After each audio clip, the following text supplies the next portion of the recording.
కేంద్ర ప్రభుత్వం రాజ్యాంగాన్ని నీరుగార్చే ప్రయత్నం చేస్తోందని పీసీసీ అధ్యక్షుడు మహేష్ కుమార్ గౌడ్ ఆరోపించారు. తనకు అనుకూలమైన రాజ్యాంగం రచించే కుటిల యత్నం చేస్తోందని ఆగ్రహం వ్యక్తం చేశారు. గాంధీ భవన్లో పలువురు మంత్రులు, ప్రజాప్రతినిధులతో కలిసి కాంగ్రెస్ 140వ ఆవిర్భావ వేడుకల్లో ఆయన పాల్గొన్నారు. పేదల కోసం తీసుకువచ్చిన ఉపాధి హామీ పేరు మార్చడాన్ని తప్పుపట్టిన మహేష్ కుమార్ గౌడ్ ప్రజాస్వామ్యంలో కార్పొరేట్ సెక్టార్నే పోషించుకుంటూ పోవడం సరికాదని హితవు పలికారు.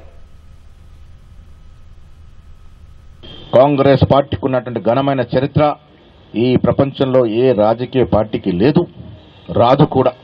కాంగ్రెస్ పార్టీ నిరంతరం ఇవాళ ఖర్గే గారి నేతృత్వంలో మన యువ నాయకుడు రాహుల్ గాంధీ గారు ఇచ్చిన పిలుపు ఈ దేశంలో జిస్కి జితని ఆబాదీ ఉనికి యువతని బాగేదారి నినాదం ఇలా ఒక ఉద్యమంలాగా మారింది.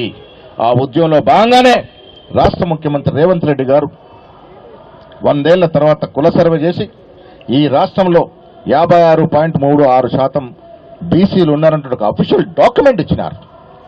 రాహుల్ గాంధీ గారి ఆలోచన ఈ దేశంలో ఉన్నటువంటి ఎస్సీలు, ఎస్టీలు, బీసీలు, మైనార్టీలు సమానంగా ప్రభుత్వ ఫలాలు పొందాలని ఆ దశగా తెలంగాణ ప్రభుత్వం ముందడుగేసింది. కాబట్టే ఇలా మోడీకి కూడా కనువిప్పు కలిగి దేశంలో జరిగే జనగణనలో కులగన్న చేర్చడం అనేది దానికి తెలంగాణ రాష్ట్ర ప్రభుత్వం అంకురార్పణ చేసిందన్న మాట కూడా ఈ సందర్భంగా చెప్పక తప్పదు.